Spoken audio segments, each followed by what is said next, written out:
Hi Gemini, welcome. So tingnan natin kung ano yung mensahe sa'yo. So be open-minded po, hindi halos lahat makaresonate. Thank you nga po pala sa mga nagsusubscribe, sa mga bumabalik. Maraming pong salamat. Give me the message for Gemini. Ano yung mensahe sa'yo? Give me the message for Gemini. Ano yung mensahe sa'yo? So, meron ka dito na Four of Wands. So, meron din ditong Knight of Pentacles. Meron ditong Page of Cups. Meron ditong Nine of Cups. Doon sa iba sa inyo. Meron ka ditong Queen of Swords. Five Swords. Four of Pentacles. Meron dito na Four of Swords, upright. Meron ditong Nine of Wands and the Six of Cups.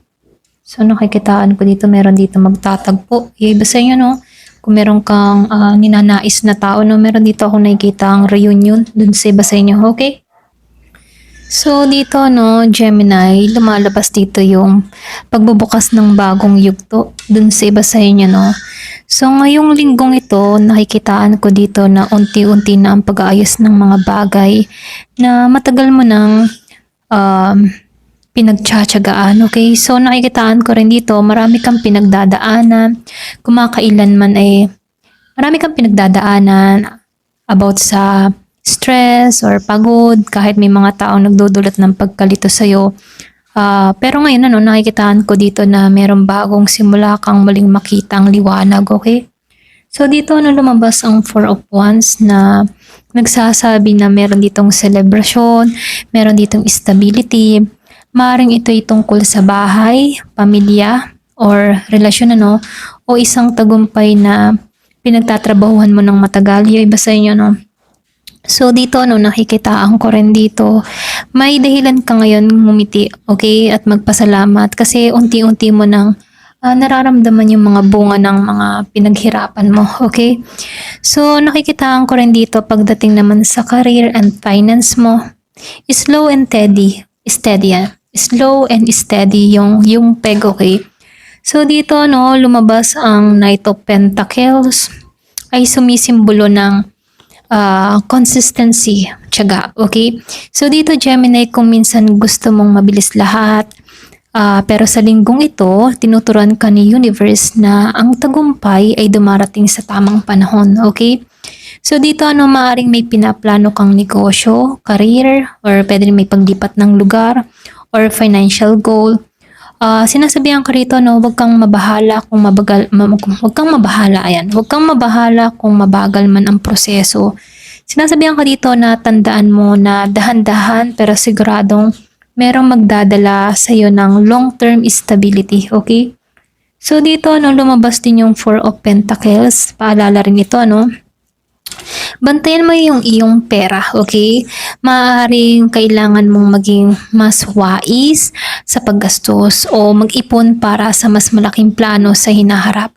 Ngunit, sinasabihan ka rin dito na huwag din masyadong kuripot, iba sa inyo, o matakot na mag-invest para sa sarili mo. Kumaga mag-ipon ka pero huwag din naman masyadong pabayaan din yung sarili, Ayan. So dito, nakikita ko rin naman dito about naman sa pag-ibig at relasyon. Ayan, pasensya na, nautal ako.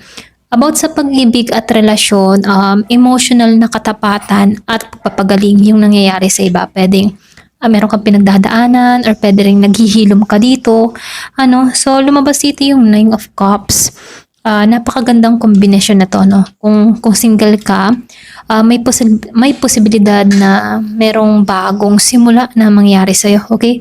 So nakikitaan ko rin dito, meron ditong bagong romantic offer o admirer na parating, So dito isang taong sincere, malambing, at kayang magbigay ng kaligayahan sa'yo, okay?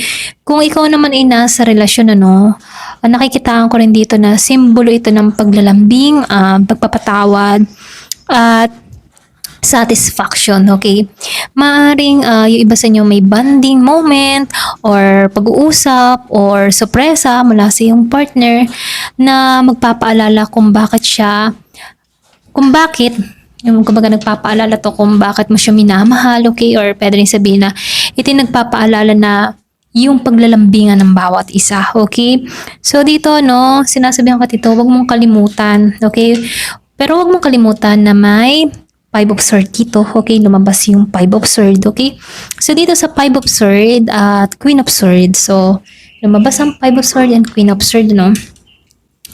Ito rin ay nagsasabi na kailangan malinaw ka, okay, sa mga iniisip mo. Kailangan meron ka pa rin boundary, okay, Gemini? Ikaw ay natural na matalino at madalas ginagamit mo yung isip mo kaysa sa puso, ano? Sa linggong ito, pinapaalahanan yan. Pasensya na, nautal na naman ako. Pinapaalahanan ikaw, okay, napakinggan mo yung iyong emotion. So, kung may mga alitan o misunderstanding, ano, piliin mo yung tamang laban, okay? Yung iba sa inyo, no, kumbaga ito yung advice sa'yo. Hindi lahat kailangan mong patulan, okay? So dito, ano, lumabas yung sa Queen of Swords. Nagpapahiwatig din ito na nagdadala ito ng mensahe ng katotohanan, okay? Mas maganda ang komunikasyon na may respeto kaysa sa argumento. Kaya kung halimbawa meron kang nakakausap na magulo, okay? Huwag mo nang patulan, okay? Ito lang yung mensahe sa'yo, no? So dito, no, nakikitaan ko rin dito yung healing and self-care dun sa iba sa inyo, no? Kasi dito lumabas ang Four of Swords, okay? Gemini, nagsasabi ito sa'yo na pahinga ka muna, okay? Pahinga ka muna. Huwag ka masyadong masangkot sa stress, okay? Kung ikaw ay ni-stress nitong mga nakaraang araw, maaring sa trabaho ito o sa relasyon man, may mga bagay na wala ka namang control, okay, sa sitwasyong ito. Ito yung linggo ng paanyaya mula kay universe na kailangan mong magpahinga, okay? Alagaan ng iyong sarili at i-recharge ang iyong enerhiya, okay?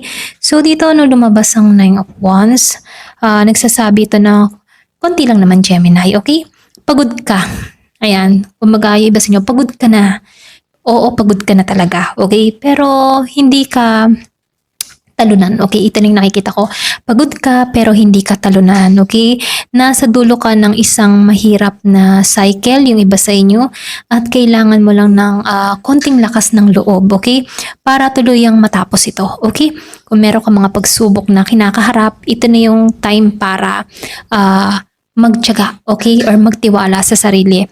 So, ang maganda rito, no, pagkatapos ng pahinga dito sa Four of Swords, no, nakikitaan ko dito yung pagbabalik ng mga sigla, okay, at inspirasyon dun sa iba sa inyo, no. Okay? So, meron din ako nakikitang past energy dito, no, kasi lumabas dito yung Six of Cups.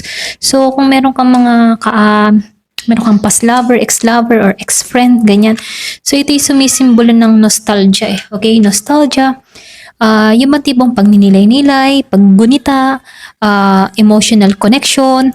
So, maaaring magdala ito ng closure o pagkakataong ayusin ng isang hindi natapos na usapan. Yung iba sa inyo, pwedeng hindi pa siya tapos sa'yo. Okay?